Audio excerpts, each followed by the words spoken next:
The Lunda Empire, the network of the unknown kings. They say the greatest power is not the one that shouts, but the one that whispers and still obeyed. In the heart of Central Africa, a kingdom once ruled without armies, without monuments, yet its power stretched farther than empires with gold. A kingdom built on secrets and silence, ruled by kings whose names were never spoken aloud. This is the story of the Lunda Empire. Before we dive deeper, subscribe to The Hidden Voice, where forgotten empires and silent rulers rise again, because history remembers those who listen. Long before Europe drew its first maps of Africa, in the dense rainforests and copper plains of today's Congo, Angola, and Zambia, a secret alliance of kings ruled through trust, ritual, and silence.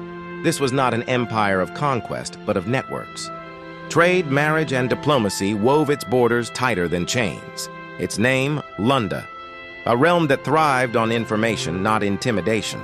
They said a Lunda ruler could hear a whisper in one village and answer it in another, hundreds of miles away.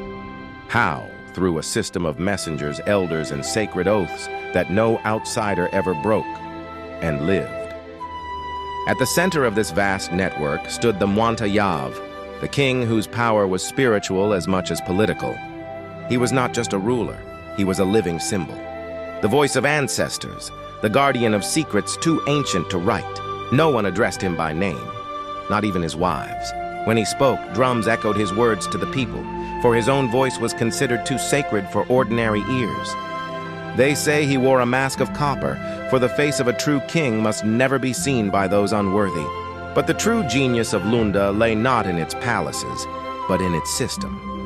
Each province was ruled by a trusted relative, each chief bound by blood, loyalty, and silence. The Lunda called it Kalala, a web of relationships that ensured unity without war. Through this network, Lunda traded salt, ivory, iron, and copper, reaching as far as the Atlantic coast and the Swahili trade routes.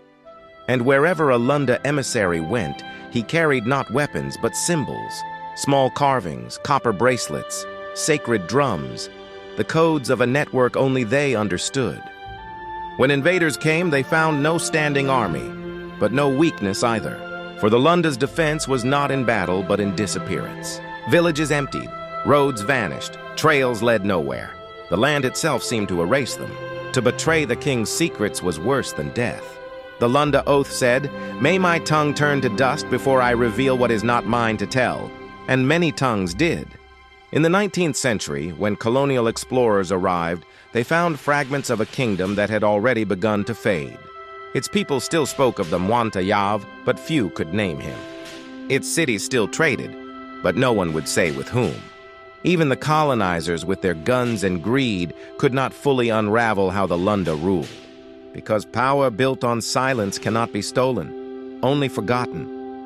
Today, the Lunda legacy still lives, in Congo, in Angola, in Zambia, among the descendants who still whisper the old oaths and guard the stories of the unknown kings.